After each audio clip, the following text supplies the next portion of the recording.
Good morning, Bermuda, and welcome back for another Bermuda Youth Connect interview with your constituency candidates running in the general election of 2025.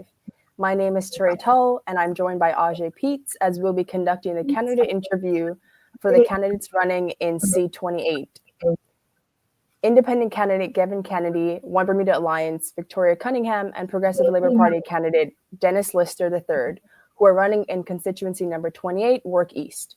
Earlier this morning, we spoke with Progressive Labour Party candidate Misha Fubler from C30 and Dwayne Robinson from the One Bermuda Alliance. So if you missed it, catch the replay on our YouTube. Throughout this conversation, we'll be diving into key issues affecting our community with a special focus on key social issues and the current state of Constituency 28. Our goal is to provide voters with insight into your perspectives, priorities, and plans for the future. With that, let's turn to independent candidate Gavin Kennedy, who will introduce himself to the audience. Good morning. My name is Gavin Kennedy, running as an independent in Constituency 28, Warwick West, where I've lived and grown up and work. So I know Warwick. I know Warwick West. Like I said, I grew up in the area. I've worked in the area. I'm here every day. I talk to the people. They have the same struggles that I have. We haven't seen much change or much improvement in the past 7 years. So when I go to my neighbors and my constituents, I go through the same potholes they go through. I have the same issues with crime that they have. We have ideas. We're trying to make Warwick a showcase that can be emulated in other constituencies and therefore island-wide. Crime is big in Warwick. We've had a lot of murders in the parish. We have a lessening police force. We have lost our parish constables. There's a lot that needs to be done and a lot that can be done. Thank you so much for your introduction. Next, I would like to hand it over to the Progressive Labour Party candidate Dennis Lister III for a brief introduction. Good morning, Ajay and Tere. Good morning to my opposing candidates, and good morning to your watching audience, and specifically to any residents of Constituency 28. As you know, my name is Dennis Lister III, two-term MP for C28. And a little about myself is that I come from a background of politicians. My father, his brother, and their uncle were all politicians. And all my life, I've watched and been instilled the three key principles of serving, leadership, and giving back to the community. And I use those three key principles every day in my political life. In my professional background, I have 20 years of experience working in the banking industry in Bermuda, and each day I try to bring those qualities and that wealth of knowledge to how I approach my political life. I also do a lot of community service. I serve on the Bermuda Road Safety Council as the chairman of the council since 2018. I'm also the deputy chairman of BLMC, formerly named as REDCO. I'm also the former chairman of the National Parks Commission, and I also sit and serve on the management of Somerset Cricket Club. In my constituency, I also do community events. We do the back to school events. We do giveaways. I do grocery voucher giveaways to constituents. We host town hall series in regards to education. We do a soft skills interview to help improve those in the constituency. And our town halls have various topics range from seniors, healthcare, policing, and also just general knowledge on how to take care of yourself. And so those are the things that I use combined with my three key principles of service, leadership, and giving back to the community. So that's a bit about me and, again, how I like to represent constituents of C28. Thank you so much for your introduction. And finally, I would like to hand it over to the OBA candidate, Victoria Cunningham, for a brief introduction. Good morning and thank you. I think this is brilliant that Bermuda Youth Connect is giving this opportunity to us to engage with our young voters on such important issues, the main one obviously being the future of our island. And I think that the youth voice is particularly critical in any democracy, and so I massively appreciate the chance to be here today. For those that do not know me, I'm Victoria Cunningham. I'm running in Constituency 28, Warwick West, as a candidate for the One Bermuda Alliance. I spent over 21 years working in the international business field, specifically in reinsurance underwriting and broking. But last year, I quit that to pursue my passion, which is basically youth development. And I'm now the executive director of a charity that was founded in 1996 to ensure a continued pipeline of talent into Bermuda's international business sector. I am also an adjunct lecturer at Bermuda College and teach one of the first CPCU designation classes, which is one of the underwriting qualifications. Through my experiences, I've seen firsthand the challenges and opportunities that our young Bermudians are facing today and all days. So over the past few months, I've been in Warwick West speaking with residents, professionals, young people, students, families, seniors, and people just want solutions to everyday challenges. I think young Bermudians in particular are worried about that high cost of living, the job market, and access to quality education so that they can build a future here at home. And these aren't just talking points. So today I will hopefully get the opportunity to share our vision and policies and how we're going to secure that more prosperous Bermuda for all of us. So I look forward to sharing more about our platform. And so let's get started. Yeah, thank you all for such great introductions. I'm going to take it back to Gavin to tell us what is the biggest concern that you've heard so far while you've been canvassing. And you mentioned that you're a resident of the constituency. So tell us what the canvassing experience has been like and what the biggest concerns you've heard are. I mean, the biggest concerns that our residents, our constituents have, they're pretty well island-wide. Crime, seniors, youth, the blatant spending of government money that doesn't seem to be accountable for.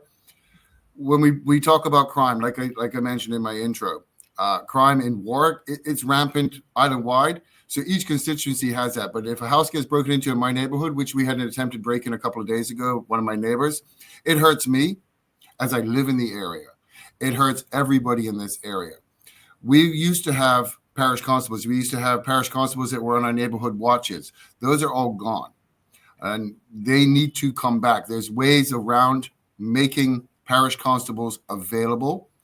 We have traffic issues. We have road safety issues. We have too many major accidents. I drive a taxi. I get the pictures of all these accidents. Some nights we have 5 or 6 accidents.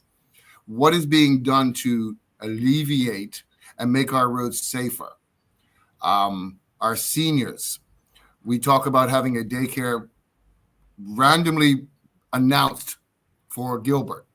Incredible how all of these things are just happening right now. Our seniors need a place to go. Our youth need a place to go. In my introductory speech, when I announced my candidacy, I mentioned the youth. When kids come out of school at 3:30, there should be a safe spot for them to go. The ideal spot for them is still in school. Now, if we had a daycare center for seniors and youth together, we've got plenty of government buildings. We have T.N. Tatum building, which is not good enough for a school, but good enough for renting out. I'm not quite understanding that concept. There's so much that can be done that isn't being done. We need to focus on specific areas. The Progressive Labour Party have come up with some amazing ideas. And again, they just come up with them the week before the election. I'm not sure what the OBA's take on a lot of these issues are. Right now, there's too much in-house bickering. That needs to stop. The parties are arguing with each other. We need to work together. These are solutions that can be fixed. It's not difficult. Party politics needs to be put aside. That's where an independent person comes in. I'm going to introduce you to my entire team. It's right behind me. This is it. I have nobody with me but me. I speak from the heart. I speak from experience. I live in work. I work in work. I am in work every day, all day. So I know my constituents. I know my neighbors. I know the people that come through here. We talk about things that we can do right away. The first thing we need to do is divert some of the money that is being spent in the Gaming Commission and put that back into either youth or seniors. These are things that are very quick to be done. There's no reason for the rampant spending when we have issues close at heart that need to be resolved and can be resolved with a little bit of give and take. So what I've proposed is that we have community policing. We have policemen in each parish. We have policemen accessible. We have community policing that can go around and visit vulnerable people, elderly people, families with some issues that need to be looked after. Any of these things could be done. It doesn't take a lot. We don't need policemen manning cameras. We used to have policemen doing mechanical work and radio work. Those days are over, thank goodness. We used to have policemen on the front desk of the police station. So these are things that can be done. It's not difficult. We talk about seniors. Again, let's have some senior daycare centers. Let's not just do it because there's an election. Let's do it because we need to do it and we should be doing it. Seniors and youth together can work well. When I listen to my mother-in-law and my parents talking about Bermuda from yesterday and last 50 years ago, they teach me things. They teach me how Bermuda used to be. Let's get back to that. Thank you, Gavin. Thank you, Gavin. There's going to be plenty of time to continue getting into the policy positions, but we need to make sure everyone has an opportunity to speak. So I'd like to pose that question to Dennis. Tell us about the concerns that you've heard on the doorstep. Thank you, Teray. Throughout my canvassing, and not just in this election period, but canvassing throughout the year, some of the key concerns are: one, the cost of living; two is seniors; and roads. In work, we have all three main arteries that run through our parish. It's Harbor Road, South Shore, and Middle Road. And I know the roads are a big concern. As we have seen recently, that the repaving is starting again. So the concerns of the roads are being addressed. For those of you that travel between Riddles Bay and Spicelands, you will see that what was once a very dangerous, treacherous stretch of road is now repaved and smooth. So those other roads are looking to be addressed. When it comes to healthcare, when it comes to seniors, that is a big one, because in my constituency, there are a lot of seniors. That is probably the largest demographic in our constituency. And so I hear a lot of what seniors have to say. And even not just hearing from my constituents, but also in a personal experience, having seniors in my family, and understanding that, yes, there are services that government does provide to address seniors, but we can be real and say there are those that fall in the gaps. And so we have to look to fill in those gaps when it comes to addressing seniors, whether it is the cost of medicine, whether it's access to services that are provided. We have to look to how we can fill those gaps to make sure that all of our seniors are being addressed. And then when it comes to the cost of living, we get it. The cost of living is high in Bermuda. Bermuda is one of the highest places in the world to live. So as a government member, I support any initiatives by the government to help reduce the cost of living. And it could be incentives for businesses to reduce their costs, to help spread around so that the cost of business spread around also more people to reduce the cost. So whatever it is, in incentivizing businesses to reduce costs, make it a healthy environment for businesses so that they don't have as much pressures on them, so that the prices can be reflected. So I support those initiatives, and those three concerns is the cost of living, seniors, and roads. And the government stands on improving all of those. And those are key areas that I would like to also be vocal for and to be a voice for the constituents in ward. Thank you for that, Dennis. And then last but not least, Victoria, tell us about the concerns you're hearing on the doorstep. Thank you. Well, obviously, the main one that people impacts them daily is the state of the roads. But a lot of people, and it doesn't matter where you're from across the island, are feeling the pinch with the increased cost of living. And I think that's a big one, especially as, we've got big neighbors to the left and right of us who can basically control our goods, our transport of goods.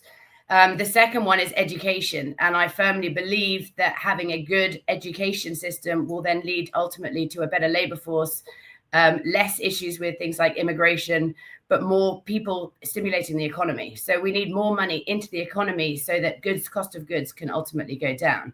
Cost of insurance can go down. So our seniors are not going to be depending on, their final savings of pennies to pay for their medications.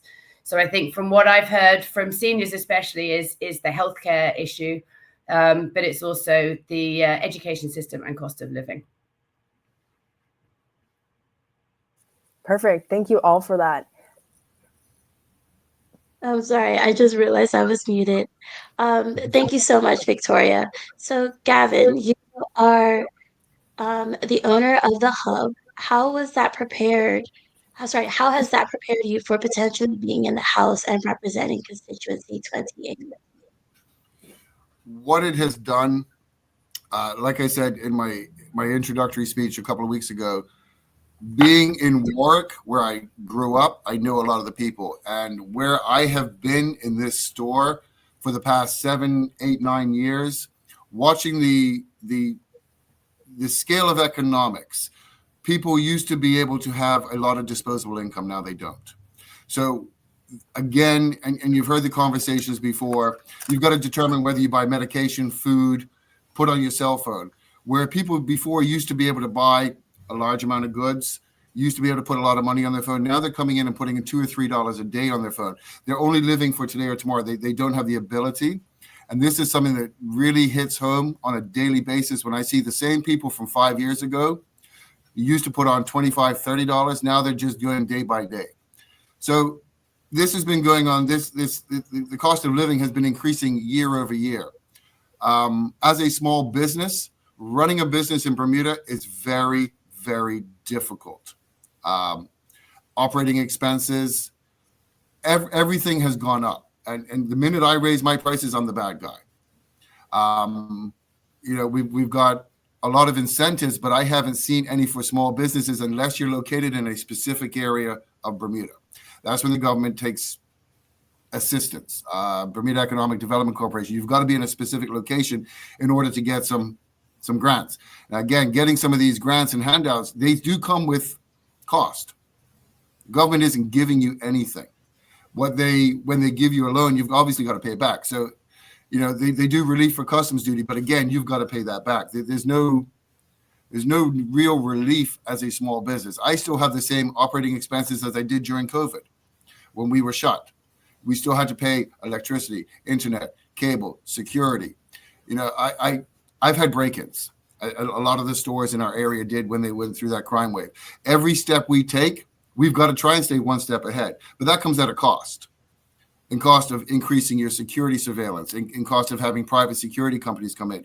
So there's a lot of cost involved with having a business. But I tell you what, I wouldn't have my business anywhere else. I would never want to move. I thought about it until I bought my building. I would not want to be anywhere else in Bermuda but where I am. This is my home, basically. Thank you for that. Dennis, we're going to bring you in. You're the chairman of the Bermuda Road Safety Council. How has that prepared you for being in the House and representing Constituency 28 potentially in this next general election? Thank you, Teray.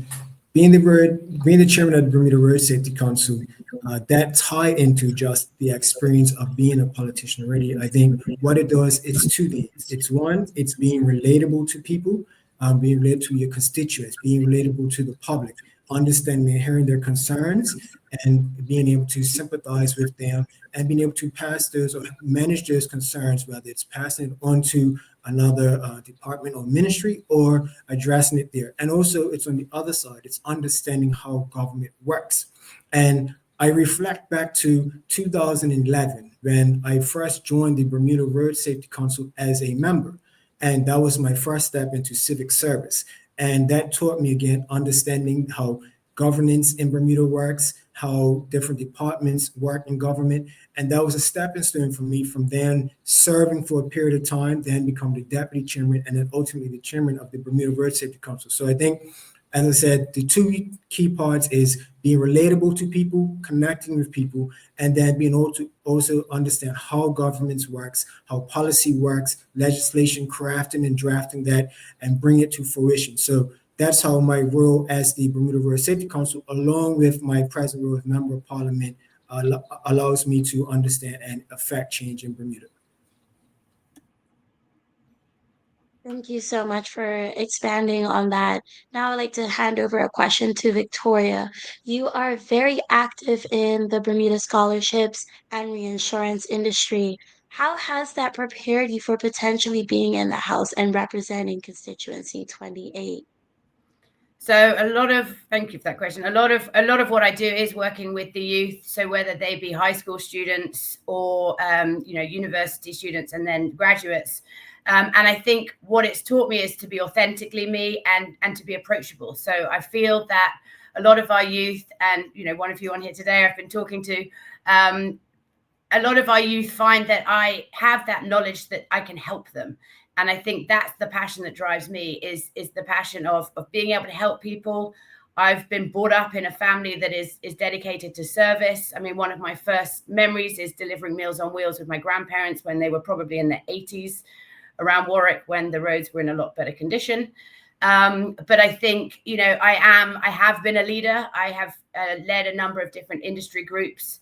I also won the Insurance Industry Young Industry Leader Award back in 2015. But I think all these are parts of my character that speak to how much I care, how much I can work, and how much I can listen to people's concerns and hopefully go and act on them. Thank you all for that. Gavin, I'm going to bring you back in on this. How do you respond to voters that are still skeptical that independent candidates lack the accountability, party support, and policy development necessary to be effective in the House? Yeah, I knew that question was going to come. Like I said, I introduced you to my entire team behind me. I am an independent. I am an independent-minded person. I believe that Bermuda has matured enough, and in all honesty, every single person I have spoken to, whether they be PLP, OBA, former UBP, or undecided, all believe that the House of Assembly is a playground. Both parties, and even during this election, it's a back and forth. We are spending more time arguing with each other than getting stuff done. If you had a independent-minded person in the middle, you could be the catalyst that could change. And what I'm asking voters to do is to be that catalyst for change. Independent members of parliament bring a wealth of knowledge. They bring independence. They bring independent minds. They don't bring the party leader or follow the party leader. When you have a party that you cannot say anything without the leader's permission, you cannot do a press conference without reading from a script, you're afraid of looking over your shoulder to find out if your leader approves or disapproves. Now, if he disapproves, you know you're out. You lose your ministry, you lose everything. And then you sit on the backbench for the next X number of years, wondering what people are going to say. Can I look to my left? Is he going to be mad at me? Look to my right. Is he going to be mad at me? Those days are over. Now is the time for Bermuda to move and mature and allow people that should be able to govern to govern. The days of fighting, in-house bickering, they need to stop, and we need to sit down and get on with the business. Thank you for that. I want to bring Dennis and Victoria in on this and give them an opportunity to respond as candidates running as a part of a party. Tell the voters why they should trust you as a member, as a party, as opposed to an independent. Dennis, I think we'll start with you. First of all, I would say that party politics plays a big part in Bermuda because we all have our philosophies. And I do just want to jump back to a reference that my opponent, Gavin, had made earlier. He said that his team is behind him. It's just him. Well, in government, you need a team around you. That's why we have party politics, because it's just like in any area of life, sports. You have a team, you have each person carries the weight, and the team does the role. And I'm a football player, so I can go back to football. You have the goalkeeper. He's probably one of the most important persons on the team because he keeps the ball out of the net. And then you have your defenders. They all have a role to play. Yes, there might be a star on team, but we all play a part in that team to help making the team successful. And so independence might be good, but you need a team behind you. And if you are solely by yourself, you need hands to help. So party politics is good in Bermuda, and each party has its philosophy. We live in a democracy where people are free to choose what their values, philosophies are, and, associate with people that agree and like-minded. But I support party politics because every party on that team plays a part in helping the party be successful. It encourages collaborative thinking because if you are a one-person team, where are the other minds to help you think collaboratively? So I support party politics in Bermuda. And yes, while independence, everyone is free to voice their concern.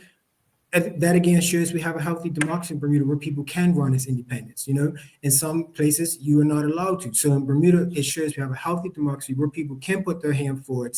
But overall, as I said, I believe that party politics works because we need a team of people on the same wavelength, working together, collaboratively, pulling their part to make us successful.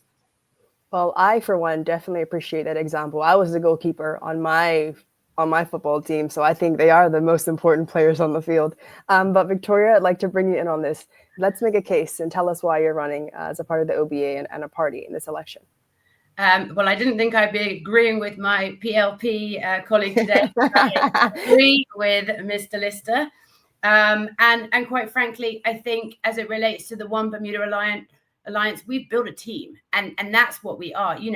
We are diverse. We're made up of, business leaders, self-employed, the blue collar, the white collar, white, black. And to me, I know that I can trust that the team is behind me. And I think, when we're talking about issues that, one person or the other is connected to, they can ultimately share with the rest of the room or the rest of the team exactly how things affect them or impact them.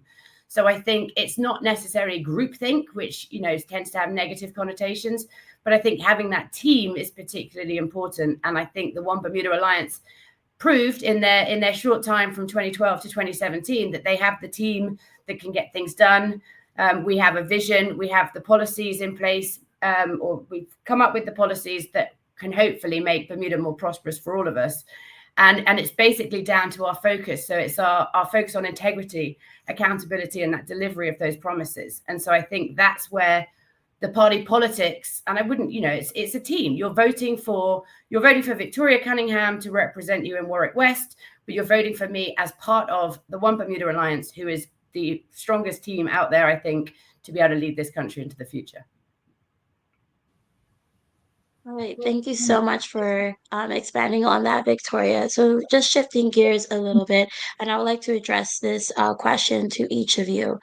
Voters often express concerns about government transparency and accountability. How will you ensure greater transparency in decision-making, spending, and public engagement if elected? And I would like to give it to Gavin first. Okay. Yeah, boy. Government transparency. So the first thing we need to do is, I'm going to reference back to the OBA back in 2012 when they won the election. They needed to open up the hood of the car to see what the engine looked like. We need to put the car up on jacks. We need to have this whole car examined. There is so much that needs to be done to bring transparency back into government. One thing I would be an advocate for is every government contract over $50,000 per year needs to have 2 permanent secretary signatures. That way we have some guarantee that what we're spending money on is not going to someone overseas that we can't find. It is not going into friends. It is not going to family. It is going into what the country needs. That's the first thing. So every government contract would have to be certified, signed off by 2 separate ministries in order to be approved. I believe that a lot of what this government is not transparent. We have to do patty requests in order to, now government put in the patty request, which is great. Now they want to start charging you for it. The patty requests are there so that we can get information. Trust and believe, I have used it on numerous occasions. It's a very difficult, cumbersome, time-intensive labor to get a copy of an email from a government department. It's taken me 6 months, independent reviews, intervention by the Information Commissioner's Office. So when we talk about transparency, there is none. There is no transparency. I don't know how much the Gaming Commission is costing us. I don't know what's going on with the Department of Bermuda Tourism Authority. These are just 2 little small things, but it's massive. And we need to have a group of people that are transparent for the country. Thank you so much for elaborating on that. I would like to now pass it over to Mr. Lister. Just to refresh the question, voters often express concerns about government transparency and accountability. How will you ensure greater transparency in decision-making, spending, and public engagement if elected? Thank you, Jay. First, I'd like to say, how can I contribute is that during my time as an MP, I served on the Public Accounts Committee, which is a standing committee in the House of Parliament, which assesses and evaluates funds that are spent by government. And so during my time served, we actually looked at those funds, how they were spent, and if government got the best value of those funds. So I have, as during my term, served and tried to contribute to the transparency of our government. And I also, going forward, would like to just reflect on the platform which was recently released. And in the platform, there is talked about the digitization of government services, so that way it'll be more accessible and visible and transparent for persons that want to view it. And also it's into the introduction of a public integrity office that's in our platform. So all of this is going towards being more transparent and more visible to the public of what government is doing and the services that have been offered.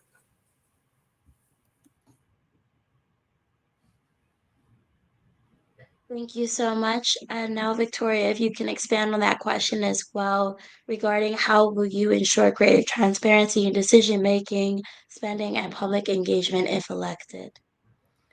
I think it's ultimately, and one of our values of the OBA is accountability. And ultimately, when I'm elected, because I'm a firm believer in being optimistic, but I'm then representing the people of Warwick West who have voted me into that seat.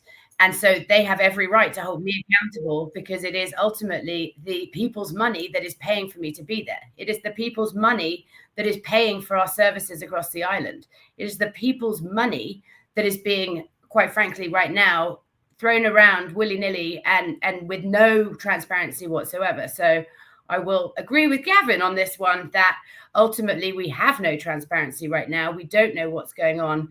And to me, that's massively concerning. But I think, the One Bermuda Alliance has said, we have transparency and accountability at our core values, and we will act with integrity. So I think, ultimately, when it comes to spending the people's money, the people's public purse, I think all of us should deserve and demand that transparency from our government leaders. And I don't think that that's been happening, at least in the last 7 years. Yeah, thank you all for that. We're gonna turn to the audience now, because there are a lot of questions for you guys. So the first one is, if party politics is said to still encapsulate independent thinkers, can the candidates please confirm one specific policy that they will be advocating for that's not in their party platform? So because that's a question to people running a part of a party, I'll give it to Dennis first, and then we'll hear from Victoria, and then Gavin will come to you again for policies that you'd like to push through. Thank you, Teray. I'm just reading the question correctly, is that if there is a policy that I will be advocating for that's not in our party's platform, yes, again, I will go to my passion, and that is road safety. And it's advocating again for further investment so that we can raise our standards of riding and driving in Bermuda. It has been many comments made on the state of our roads and the behavior on our roads. So in my capacity, it's to be vocal and to push for policies. And some of those policies will range from whether it be changing behavior or it's just addressing how the consequences of what happens on our roads. So I will be more vocal and pushing for policies geared towards making our roads safer for everyone that uses them. Thank you for that. Now, Victoria, over to you. So mine would be more around, the One Bermuda Alliance have said that they'll reduce or cut payroll taxes for businesses that hire young people. I think we need to do more than that. I think we need to actively encourage or work out where those opportunities are for our young students, high school students and university students to actually feel a part of our economy. So it would be working with the Department of Workforce Development, the Department of Immigration, to work out where those gaps are that we're hiring people from overseas, and ensuring that our schools and our and Bermuda College have those placements in place. So I was talking to someone in Warwick last week about mechanics licensing, and there is currently he'd put forward proposals, but there's currently no way for young Bermudians interested in bike or car mechanics to get the qualifications. But yet he can't hire any mechanics from the UK or the US who are below a level 3 classification. So I think it would be pushing for what are the skills that our Bermudians need, and how can we actually make that happen to ultimately allow them to prosper on their own island. Yeah, thank you so much for that. We have another audience question. This one is for Gavin from Malachi Troy. Ajay, you want to read it? Does that mean that Gavin wants to vote on bills that are going to be presented, or will he also work on bills as an independent to bring them to the House? Both. As I said, I'm an independent. I will take both sides, Progressive Labor Party, One Bermuda Alliance. If there's an issue that I believe my constituents, and as a direct result of just my constituents island-wide, because what happens in Warwick West happens in Warwick, which happens in Paget, which happens in Southampton. So if there was a bill presented that I believed after consultation with my constituents, yes, I would approve it or go with it. If I could bring my own bill forward, and there's a few that I've mentioned already that I would like to discuss and have something put in place. Again, going back to government contracts, we need to have policy, procedure, and laws in place for the government spending of our money. As Victoria said, it's our money. It's the people's money. The government is spending a lot of this without any recourse. It's just we're spending money we don't have. We've got corporate income tax. We're not guaranteed that, but we're spending it. So yes, I would vote on bills that I believe would be in the best interest of Bermuda, not a particular person or a particular group of people, but Bermuda. Thank you for that. We have another audience question that we're going to pose to all the candidates. I'm curious about the perspectives on electoral reform. The PLP has committed to review, but do the candidates have any proposals on this? Victoria, would you like to go first? Yes, so I believe we all have received an email from the voter rights team looking at how electoral reform can go forward. And I do agree with the majority of it. I mean, obviously having fair and transparent elections, but I think it also speaks to election funding. I believe that ultimately the people of Bermuda should be given the choice. And so I'm massively frustrated right now at the timing of this election. And I don't know if that speaks to maybe we should have fixed term as elections, because you might end up getting stuck with a party that you don't necessarily want. But I guess the voters vote for what they need. But I think there is room for electoral reform. And I think that it's up to the parties or the independents, whoever they are in the House, to actually ensure that things get pushed forward, because promises can be made on a doorstep when you're trying to win votes. But ultimately, it's up to you to then make sure that those promises that you make are then kept when you actually win your seats. Thank you for that. What are your thoughts, Dennis, on electoral reform? Thank you, Ajay. For me, I can also refer back to our party's platform, and I support absentee ballot voting. I support that because I believe that young people, they are our future, and we have to do as much as we can to ensure that, one, we educate young people on the process of governance when it comes to voting and the right and the importance to vote. And so the final step of that is for young people that are away in school, that are keeping up to date on what's going on to Bermuda, have their opinions and have their feelings. We have to ensure that we're able to capture them when it comes to a vote. So I support our platform in regards to absentee balloting and being able to allow those that are overseas to vote. Thank you for that. I want to give an opportunity for Victoria and Gavin to kind of state their position on absentee ballots, because I know, Victoria, you said that you are frustrated at the timing of the election, but the OBA formally doesn't have a position on their platform. Can you speak to it now? And then, Gavin, I'd like you to also chime in after and tell us about your thoughts on absentee ballots. Victoria, you first. Thank you. Our leader, Mr. Jarian Richardson, actually came out and said that we will, in the first year of being government, bring in absentee ballots. And I think it's crucially important. And I work with young people every day, and there are so many that are overseas trying to pursue their education to be better, Bermudians and get ahead and buy those houses and their piece of the rock. And I just think it's horrific that they are now outside of the democratic process and they just don't have their voice to be heard. So I would urge parents, grandparents, whoever, family members, to consider their voices when they're in the polling station on election day, and not just their own, because ultimately we should be voting on their behalf. because it's Thank there. you for that. Yeah, thank you for that clarification. Gavin? 100%. When I went away to university in 1986, this topic came up. 1986. It's 2025. We still don't allow our youth who, as Victoria said, are overseas bettering themselves and their education to come back to Bermuda to work. They have no say in the government. None. Zero.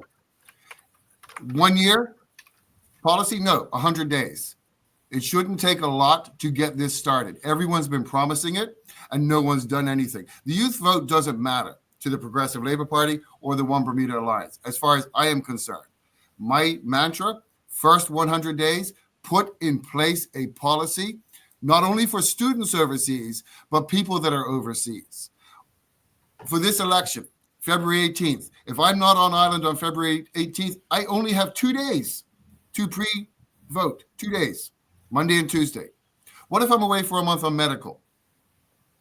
Just because students are important, but so is every Bermudian's right to vote.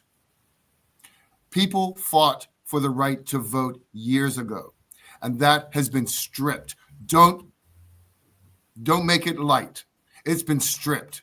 It won't be given to us. It's been promised. Everything's been promised. This has not been given to us, and there is nobody that can say they've tried because they haven't. This government is more intent on pushing through legislation for marijuana, knowing that it would be turned down by the UK government. That was a total waste of money. Complete. Sorry. Anyways, thank you. Thank you for that. Ajay, over to you. Well, I would like to bring on this question from our audience, who is actually a resident of C28. As a resident of C28, I would like the sitting MP to list what he has done since 2017 to better improve C28. Mr. Lister. Thank you, Teray, and thank you to the person that posed the question. Since 2017, firstly, I have started to get on the ground, get to know the constituents. In C28 Ward West, it's very diverse. There are different neighborhoods and communities stretching from up on top of Burnt House Hill all the way down to South Shore. You have the Sun Valley side, and then you go over to Spice Hill on the eastern side. So there's many different communities within our constituency. And first off was getting in to reconnect with the constituents of each of those communities. And I can tell you, I built strong relationships with each of those different communities. And so people reach out to me. I am accessible, so whenever it's a concern, there are many people that reach out to me, whether it's just an individual concern or it's a concern for their neighborhood or in a wider, that's the whole island concern. And I'm accessible, I respond to people. And so part of that is listening to whether it's neighborhood cleanups, because a lot of the neighborhoods, people sometimes whether it's overgrown hedges or it's just debris that's been gathered there. I go out and get neighborhood cleanups. We also have done town halls, and not just town halls geared towards educating people on topics of health or seniors, but also we've done a soft skills, interview skills to try and improve the conditions of those that were either underemployed or unemployed and trying to look for jobs or just improve their skill set. So I've done that, and we've done a series of them. One was starting off with soft skills, one was interview skills, and then the last was how to encapsulate all of that to apply for businesses. So those are things I've done within the community, along with helping to do giveaways, back to school events. And then on another side, the policy side, is looking at policies that directly impact the constituents. Now, in C28, we don't have businesses in C28. We did have T and Tatum, but that is now closed. So most of the issues that impact residents in C28 are more residential and personal ones. So, and again, that's where I said roads are a big issue in C28. So it's ensuring that policies address those needs. The roads, as I said earlier, they are looking to get repaved, so that's addressing that.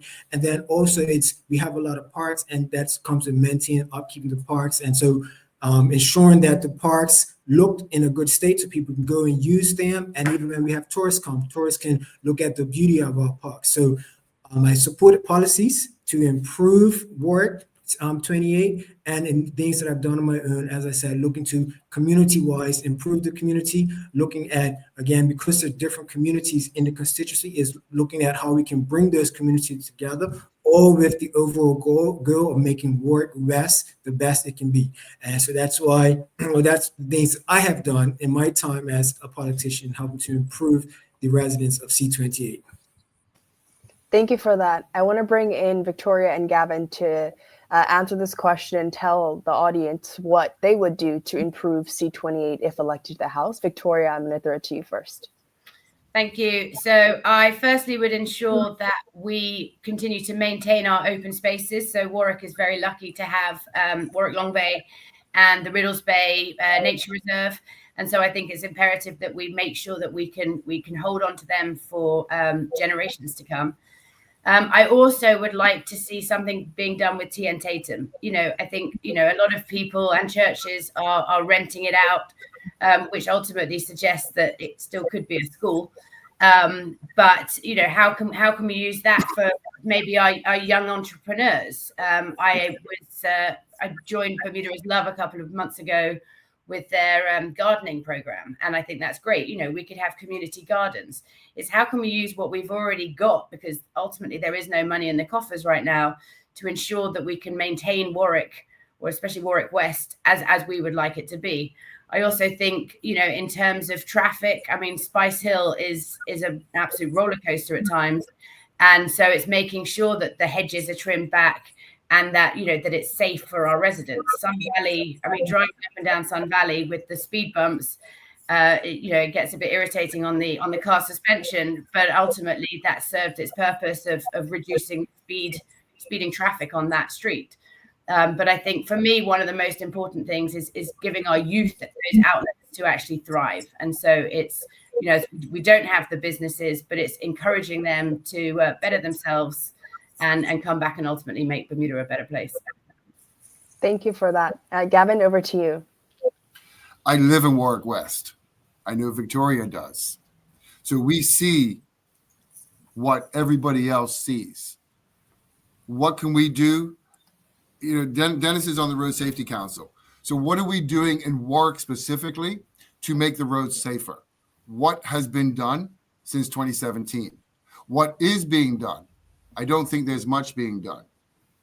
I believe that T and Tatum, as Victoria said, there's so much opportunity for that building. I go to the gym there. There's a lot of small, thriving businesses in there. Let's make that an economic zone.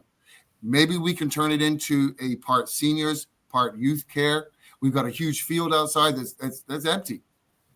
If you look at the state driving into T and Tatum, it's disastrous. There are trees still down from the last hurricane. This is not what we want as a neighborhood.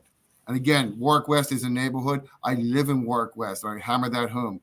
These are my neighbors. I live here. I work here. Victoria does as well. I believe that we need to make Warwick West a shining example. Let's bring the police back in. We need community policing. We need more neighborhood watches. If we had these in place, I think in a small community like Warwick West, it could be expanded. Let's make Warwick West a shining example of what Bermuda can be. Thank you for that. Ajay, over to you for the next question. Yes, I would like to firstly direct this question to Dennis. The PLP has been in government for several terms. While some progress has been made, Bermuda still faces economic challenges, including rising debt and limited diversification beyond tourism and international business. How will the new platform lead to success and sustainability for Bermuda? Thank you, Ajay.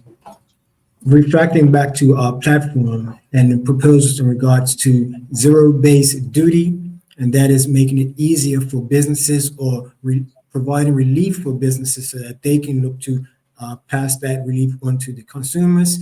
Also, we're looking at different initiatives and incentives coming out of the BEDC, how to, again, to improve or expand the economy, or for more opportunities for people to get involved in, and for small businesses to thrive. The BEDC is a place that you're a small business owner, you can go to, one, to be able to get assistance, directions, and then the support you need to help improve your business. And again, price controls and transparency measures. That is what the platform speaks to, and I support that. The price controls, transparency measures are there to, again, overall, we're looking to make the cost of living in Bermuda reduce that. So if the price control comes in place, they should be able to have a knock-on effect, and we should be able to see our prices come down. And transparency measures are how some of these businesses are done. That way we can see why these costs are included, and overall having a discussion on how we can look to make it easier for everyday persons when they making choices, whether it's healthcare, whether it's groceries. We have to make it easier where they can see the benefit that they're getting from the relief that's put onto the businesses.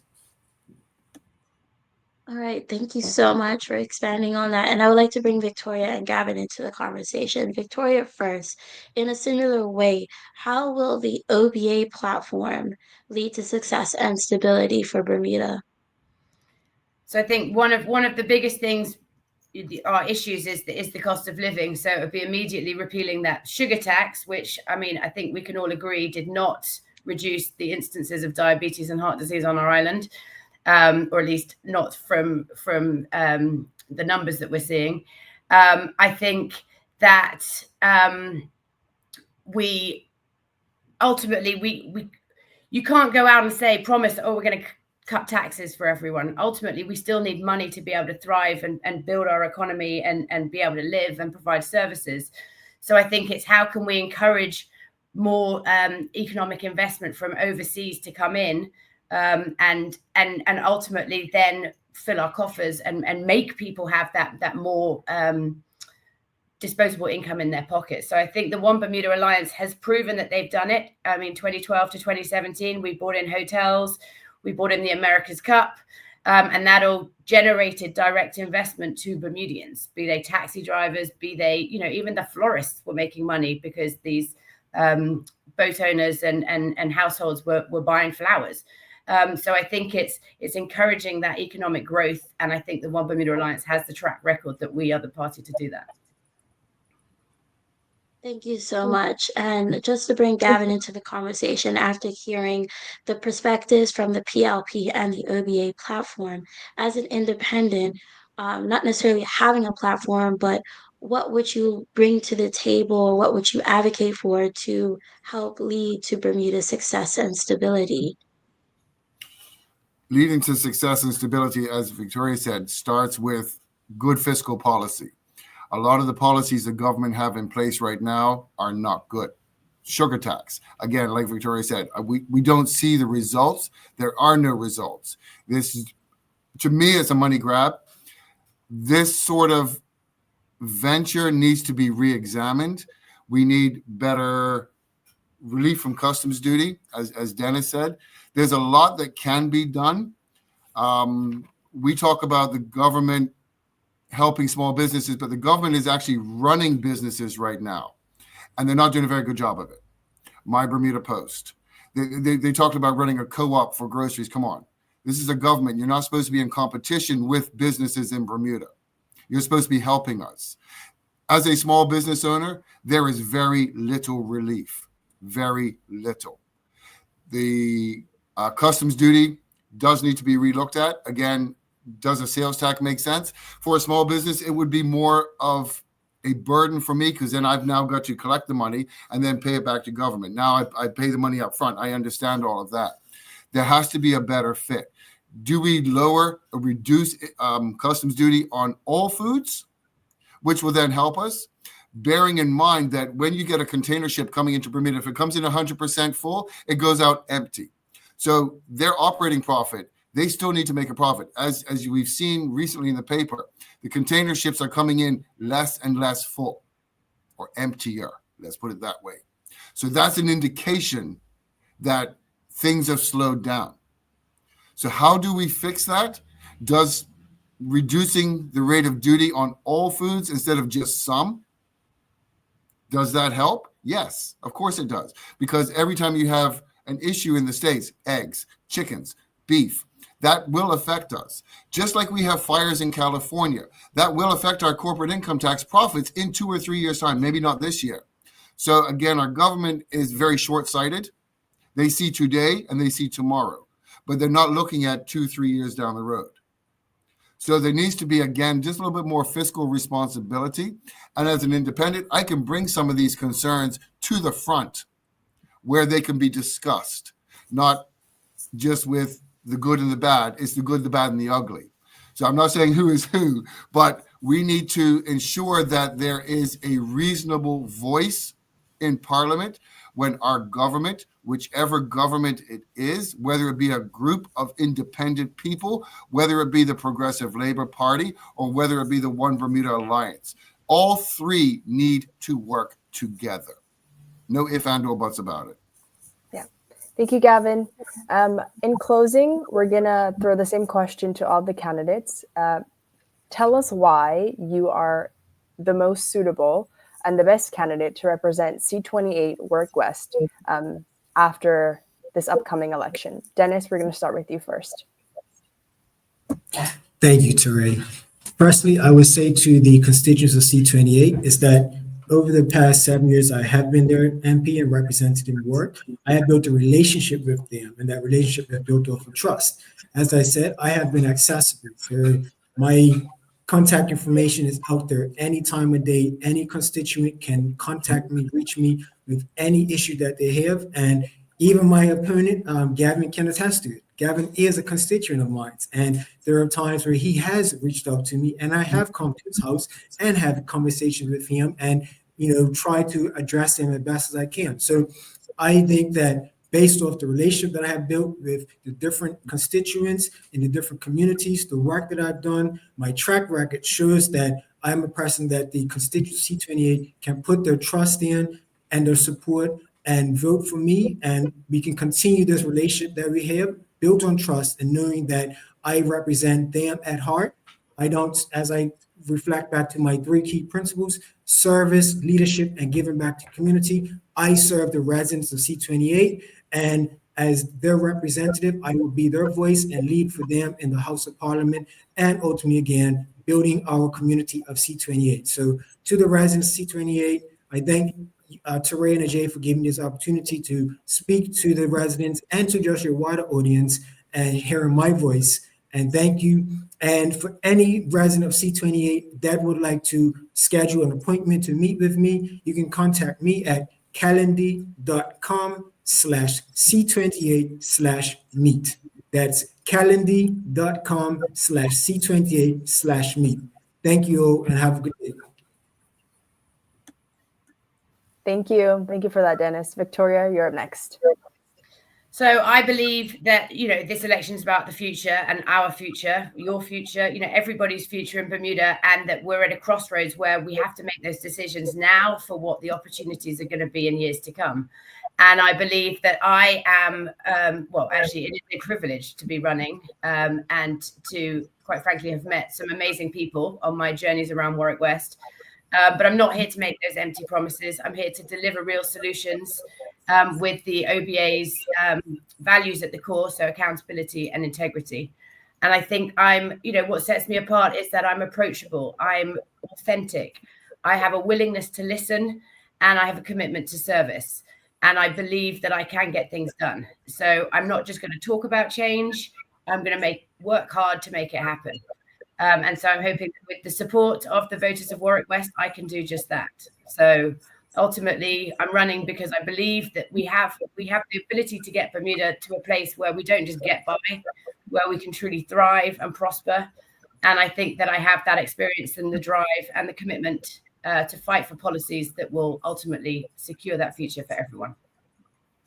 Thank you. Thank you for that, Victoria. And Gavin, you're up next. I didn't start this journey until about 6 months ago. I'm not a politician. I was never a politician. I wasn't born to be a politician. I don't have politics in my family, my father. None of those people are part of what I am doing right now. What I'm doing right now is as a concerned citizen in Warwick West, Constituency 28, Warwick, and Bermuda. I built my business in this parish. I've been here for 15 years in the same building. I need to know that my country is secure. I need to know that our government is looking out for us, not themselves. I'm not going to make promises I cannot and will not keep. I have seen nothing in the past 10 years that has made Bermuda better. We can make a difference. Every person counts. There is so much that this country can do with people that are passionate. I don't write speeches. I don't have speeches. I speak from the heart. I speak for the people in Warwick West. I know them. I'm here every day. I see them every day. I live it. There are things that we can do, small steps that lead to big steps, but I honestly believe that party politics is finished in Bermuda. Thank you for those remarks, Gavin. And that brings us to the end of this discussion. These are your candidates running in Constituency 28. As a reminder to the general public, you have the opportunity to vote in advance polling if you are traveling on the 10th and the 11th, and then again on the regular polling dates for the general election of February 18th. This is our second interview of the day. We interviewed Misha Fubler and Dwayne Robinson. If you missed it, catch the replay and enjoy the rest of your day, Bermuda. Bye.